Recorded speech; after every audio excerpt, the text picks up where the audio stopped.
की ह्या प्रकरणाचा निकाल जोपर्यंत लागत नाही तोपर्यंत गुंडे भाऊचा राजीनामा घ्या, तरी सुद्धा फडणवीस साहेब घेत नाही. मुख्य आरोपी वाल्मिक कराड जोपर्यंत अटक होत नाही तोपर्यंत असा आमचा हा सकल मराठाच्या वतीने लढा चालूच राहणार आहे. वाल्मिक कराड हा मुख्य सूत्रधार आहे, त्याच्यावर 302चा गुन्हा दाखल झाला पाहिजे. त्याचा पाठीराखा धनंजय मुंडे, त्याचा राजीनामा मुख्यमंत्र्यांनी घेतला पाहिजे.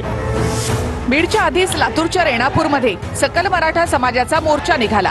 सरपंच संतोष देशमुख यांच्या हत्या प्रकरणात वाल्मिक कराडसह इतर आरोपींना अटक करा अशी मागणी करत रेणापूरमध्ये आक्रोश मोर्चा निघाला. हत्या प्रकरणाचा निकाल लागत नाही तोपर्यंत मंत्री धनंजय मुंडे आणि मंत्री पंकजा मुंडे यांचा राजीनामा घ्या अशी मागणी आंदोलकांनी केली.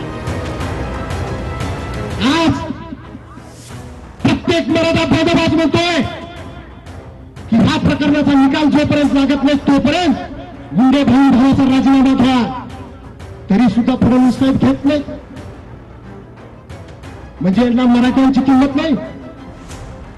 मग अशा लोकांना आपली किंमत दाखवण्यासाठी काय करावं लागेल ते आता तुम्हाला आम्हाला करणं गरजेचं आहे. आणि एकच करायचं आहे की तुम्ही आम्ही एक व्हायचं आहे. 1 जानेवारीला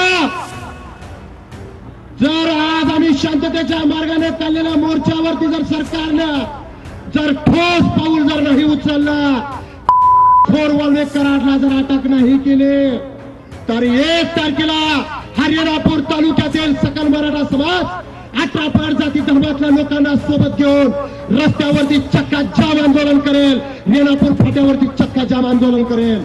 हे आमचं दुसरं आंदोलन आहे.